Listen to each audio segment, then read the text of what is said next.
Well, looks like I was wrong about that era of high casualties being over. We've taken another quarter million men in losses this turn, unfortunately, as a consequence of our forward defense. We've been heavily pushed on multiple fronts, though we'll go into that later. We were pushed slightly on the Leningrad Front, heavily on the Northwestern Front, and heavily on the Western Front, where it looks like the Germans are attempting to turn that Mogilev salient into a pocket. So we're going to have to abandon that defensive position. Um, we've been pushed in the Southwestern Front, where they have created another pocket and really shoved us really heavily. I didn't think they had this much offensive power in them, as well as pushed somewhat on the southern front, though they did fail repeatedly in this area. In the events, we have excess garrisons for both us and the Axis, so both gain a little there. And we have partisans in Belarus, which is good. So that's the good news. Air phase.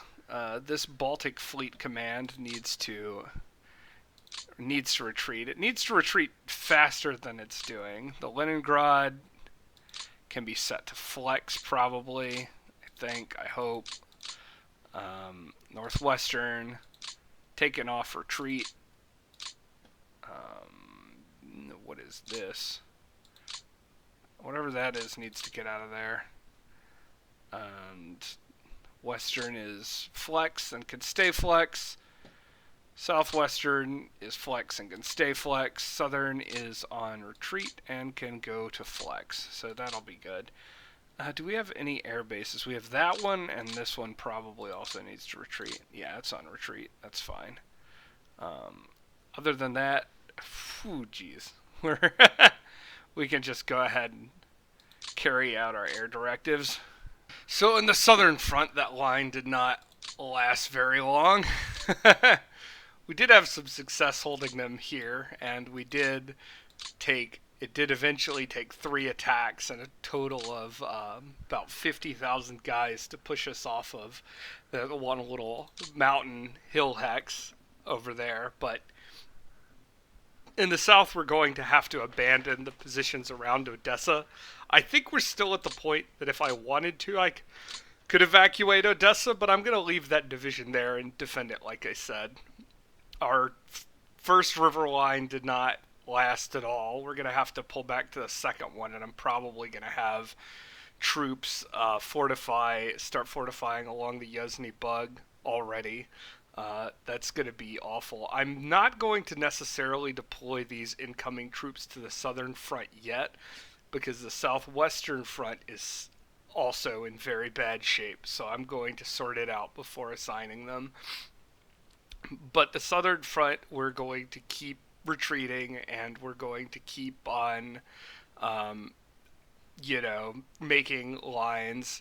I think we're going to retreat from this area, let that be the southwestern front's problem, and just have a line along this minor river and along the Yuzhny Bug. This line might stay intact, or it might move back one step, but yeah, that's that. These paratrooper units are also going to just get out of there and just start taking positions near Kherson, or not Kherson, near Nikolaev. Not a great position for us, and it does feel like our southern flank is becoming a little bit unhinged. Hopefully being able to fortify the Yuzhny Bug in the Nikolaev area will do it. This line ain't lasting. This line is going to get pushed off next turn. We do want to make them attack across that river, I think. They did, to get up here, they did have to, well, just route a mechanized division, I guess. And they had to attack all along here. So that's You know, they did start way down here, but this, I feel like we've done a pretty good job of delaying this southern German and Romanian front. Um, the Yuzhny bug, I do have pretty good hopes for, but we will see if those hopes pay off. In the Southwestern Front, which is an absolute mess, we're just going to have to abandon this area, strong defensive position or not, and move back towards the Yuzhny bug again, taking sort of a diagonal defensive position along it. And eventually, we're just going to move to a river defense along it and let the Southern Front take over this area. And the in the middle of the Southwestern Front, we are going to. I think we're going to continue our strong defense in this region, though we might switch these out for weaker units, but we're going to have to set something up here. Mostly with units we got off of trains, because this is a very strong German advance. They don't have that many units, surprisingly, but this is. They're just beating on our lines and on our weakened units, and we can't.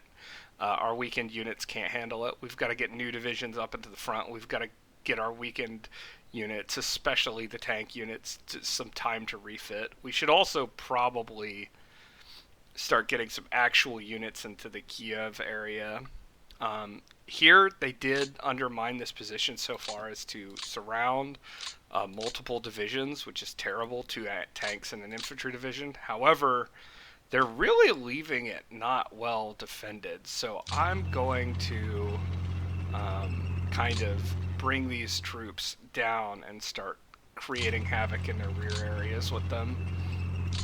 It's not great. They also surrounded an army HQ, which sucks, but we can't really do anything about it. So we're going to, just have him stay with the infantry. Then in the Pripyat, our defensive line is looking pretty good here.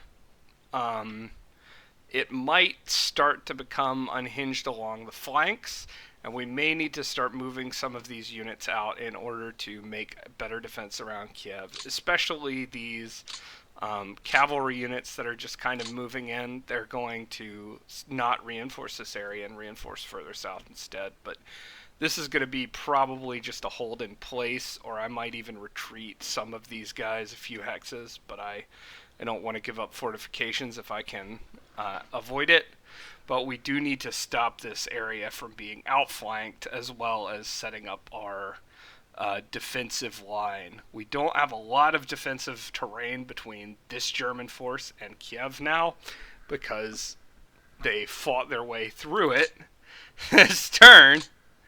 Now, we did take a lot of scouting attacks and preparatory attacks for them to even push these rifle units off, so that was positive. But some of these are just refitting units or weak units that just routed, and that's going to be a lot of where our casualties came from. Alright, so for the Southwestern Front, I have that new army, the 32nd, I brought in. I have had them take over the northern edge of the Pripyat. We did end up withdrawing from our initial line into these lines that those battalions had been fortifying for us, so hopefully that isn't too bad for us. This area is great terrain, but if the enemy actually takes, like, Kiev and the supply routes, then it'll all come to nothing, so we can't defend it too strongly. I did shift a lot of units into this area just to get a strong defense here. We'll see if that works. I'm a little worried about this river, but there's not that much space in between my units, so we'll see if the Germans are able to push across that. They probably could do it if they are determined, but they would kind of be going like this and then leaving some space. But we'll see. They still have this fucking SS division and another This is probably the Grossdeutschland. No, it's the LAH brigade. They've got a bunch of armored divisions and shit, and then further south they've got like Hungarians or whatever. Who cares? Further south it's even more of a mess. These guys are just on their way out, but they're. I don't want this guy. He's gonna rout as soon as anything. As soon as anything contacts him, he's running away. But I don't want him surrounded. I want, hopefully, to save those 2,000 guys. So that's what these two guys are here for. So hopefully they don't. So hopefully we don't lose 8,000 to save two. But we'll see. We've got a lot of depleted units that are running the fuck away. We've got this little line in this woods area that's, again, temporary. Once the Germans push us, we're probably going. The Southern Front is just going to pile back here, and the Southwestern Front is going to pile back here. We'll see. So that's about the shape of that. We also have some actual divisions. I think this 289th Rifle Division is just going to stay in Kiev and fortify it, Kiev City proper, and we're going to start putting some of our refitting units in these areas that our machine gun battalions have been fortifying, just so that hopefully we've got some good units and good entrenchment by the time the Germans get here. And I think at this point that's going to be a win, not an if. So that's the unfortunate reality there. I also, somewhat cowardly, but I also ran our command structure away from Kiev. Again, I don't think it's under imminent threat. We could have kept it right behind Kiev. Maybe I should do that. Alright, maybe I'll be less of a coward. We'll keep it in the hex right behind Kiev. But it'll be across this river, so that's a little better in the suburbs of Kiev here. That's a little better for morale, but it'll still be across the river from the Germans. The Dnieper up here, yet more Dnieper line, is like a really good line of defense, but this is like approaching. Like, I think the Germans got to Rostov this year in actual history, but we do not want them to get across the Dnieper under any circumstances this year, so we're going to try to put up as much of a fight around Kiev as we can. Yeah. Alright. Moving on to the Western Front. Jesus Christ. What a turn. At the Western Front, the first thing was we have this Kharkov military district that's handling this swamper defense, and it's going to kind of just hold position or maybe retreat slightly. Probably just hold position, make the Germans attack us.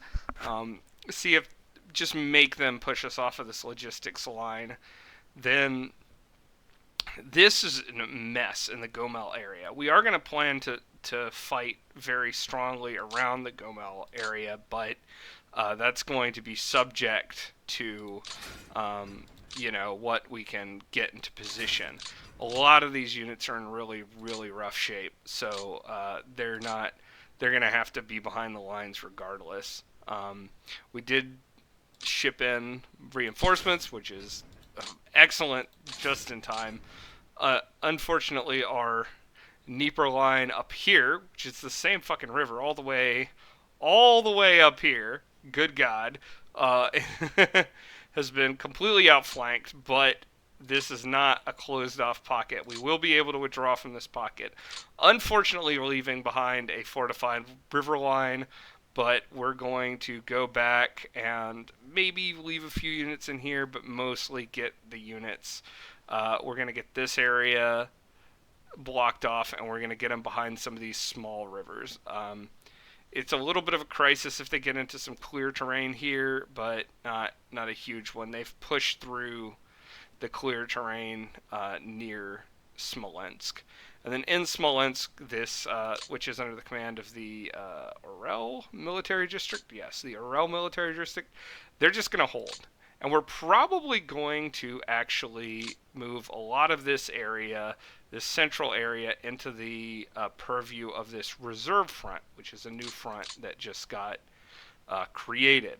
So that's going to, if we do that, that should be able to preserve our frontage a little bit better. We might do some other command restructuring because of that. The Southwestern Front is still massively overloaded. It'd be great if we could split this into two fronts, but Right now, I think taking some of the edge off of our military districts and just having a front in here will be good. We might, organizationally, video-wise, it might be better to split up this from this and then this, but we'll see what I do. A bit of a transitory turn, this one. We've created two new fronts. One from the reserve front that we got that is going to be in charge of the Smolensk defense, and another one from the newly arrived Central Front, which is going to be in charge of the Pripyat and the marshes and basically anything north of Kiev, though this we weren't able to reassign this twice. It's a bit of a mess, so between this turn and next turn we'll get it. But we've got our defensive line going up in the Gomel area around the Dnieper with the newly formed fronts, so hopefully they don't do too badly. Then we have our Western Front. Again, we're sticking our neck out a little bit to try to keep this division, so hopefully we don't lose multiple divisions to try to save this one division, but we have mostly got out of the pocket and taken up some pretty good defensive positions. Not great. If they push us off this, that's actually really bad. There's a limit to how much we can retreat, but that's what's going on there. And then in the Smolensk area, we're just defending. We've got new divisions in the line. We've got them reorganized now, but that's it's just going to kind of be touch and go. We'll see how much offensive power the Germans can muster. This appears a little weak. That's okay. Like, if they push us through this rough terrain, we just have more rough terrain. That's Alright. I'm going to go ahead and cover Moscow, because while a lot of these units were going to be moving out, these new divisions, we may end up in a position where we're defending Moscow soon. So what we have is a lot of these Moscow militia divisions that are just kind of in place. We may want to move one all the way south to Kaluga, though that's getting a little bit far out of Moscow.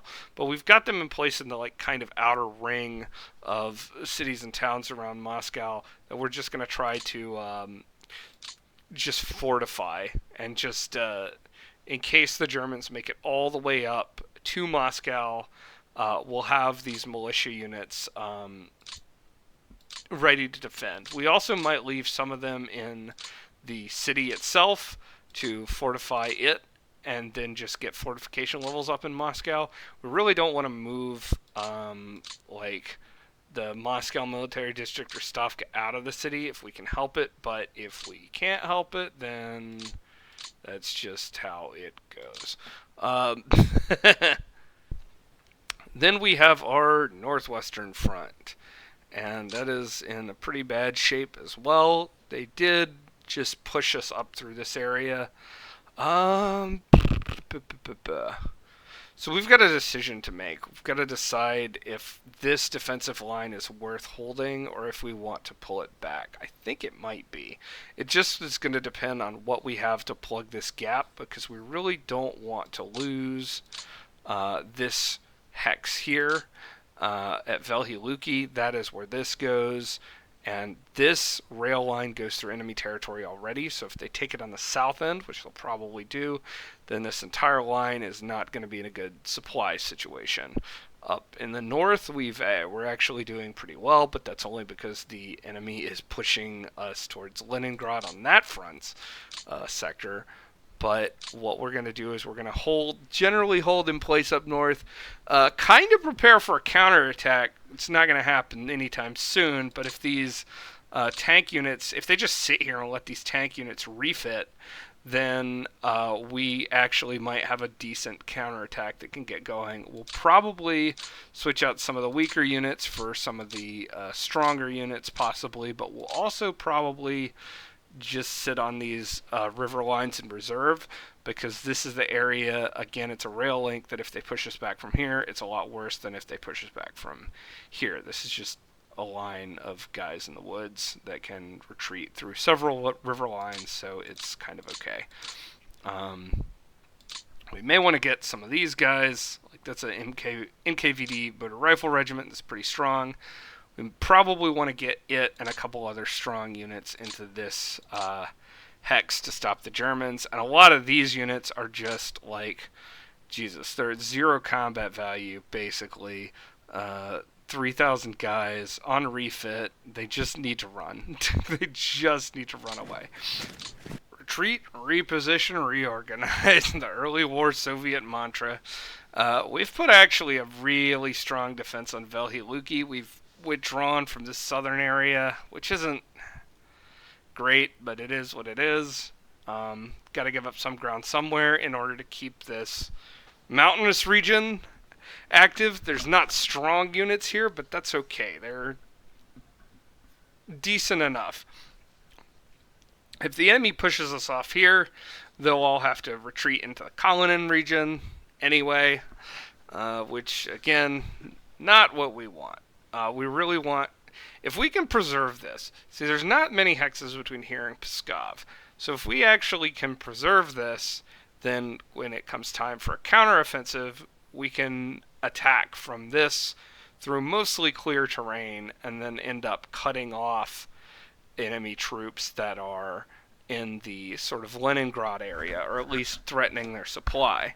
That may be unrealistic. If they push us out of here, this line will become unhinged, and we'll have to withdraw it to this sort of diagonal through here, make a line in the swamps and woods, but that's what it is. I think that this these units, we've got our NKVD motor rifle regiment, or motor rifle division actually, and a strong rifle division, a relatively strong rifle division for this part in the war on Velhy-Luki. That doesn't mean the Germans can't push us off, but they will require another large offensive effort. We've tried to withdraw as many of these depleted units along rail lines as possible so that they can be in decent supply. But this front is definitely in trouble. It's not in a good spot, and I've been saying that about multiple fronts, so that kind of shows you where our strategic position is. I do feel strong and confident about this part up here. We've got our infantry units into the front line, and then we have multiple rear line armored units. So if they do end up pushing the south of Lake Ilmen, we will be able to stop them, and we'll be able to put a good defense there. But I think they're just going to hold this and keep pushing north. This is another good counterattacking point. This terrain is rough, but if we counterattack this way towards Pskov, it's another axis of counterattack that could potentially be good when that time comes. Now the Leningrad Front, and the Leningrad Front is not in good shape. This is going to take some thinking. I'm going to unload these units all off their trains. We did bring in no less than 9 new divisions up here, and we are going to deploy them directly to the front. There's no more ground to give up here. We are going to get a front line here and hopefully just put rear lines 1 or 2 hexes behind it if we can. We're going to withdraw any units that are really in bad shape to Leningrad, and we are probably going to just withdraw from the Narva line. Sucks to suck, but we may leave some of these security battalions on it. We're going to keep that brigade in Tallinn, but we're going to withdraw any divisional level assets pretty much from the Narva line to stop this offensive here. We're probably also going to move weaker units over here where it matters less, and stronger units over here where it matters more. But this offensive has to stop, and we do have the troops in position to stop it. We just have to deploy them properly. Shit. The Leningrad Air Command is going to keep retreating from Leningrad, as well as the Baltic Air Command is going to keep retreating from the Baltic. Sucks to suck, but that's just how it is.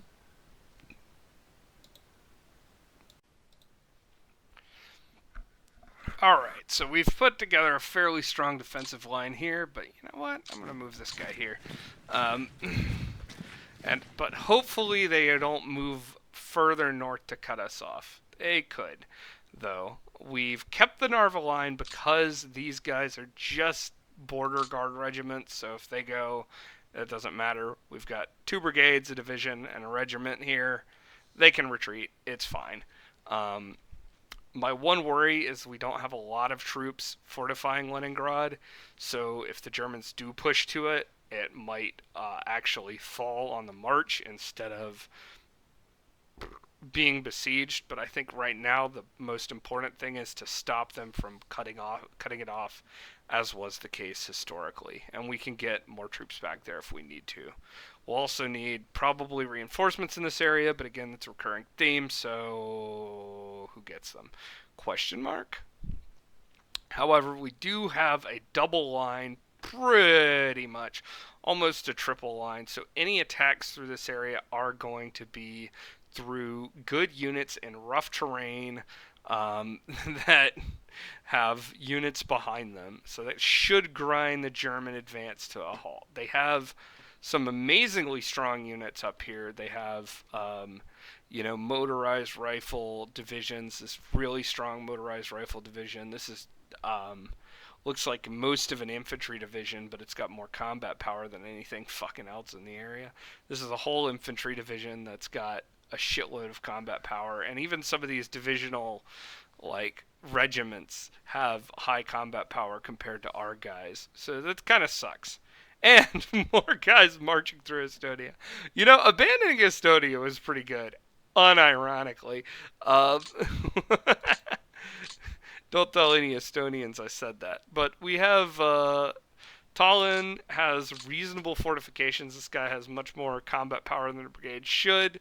And Saaremaa is starting to get some combat fortifications. So hopefully keeping these guys busy will be good for us. Hopefully they actually attack the Narva line from this direction. They may attack it from both directions, in which case it's toast. But that's what we've got. If push comes to shove, we are going to have to retreat everyone from out of this forming pocket into Leningrad, and then these guys will form our defense. But this is very important. We don't want to lose Leningrad, and we don't want to...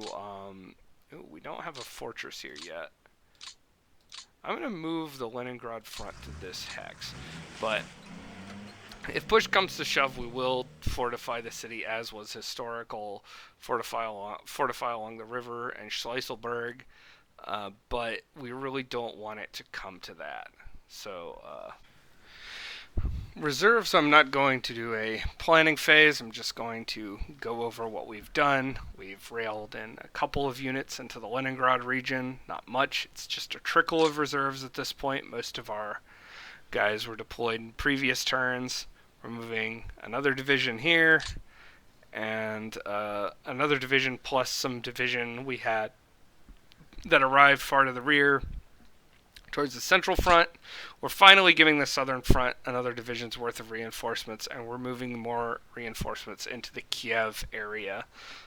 Not great, pretty slim pickings, but that's just how it goes. You have feast turns and famine turns as the Soviets.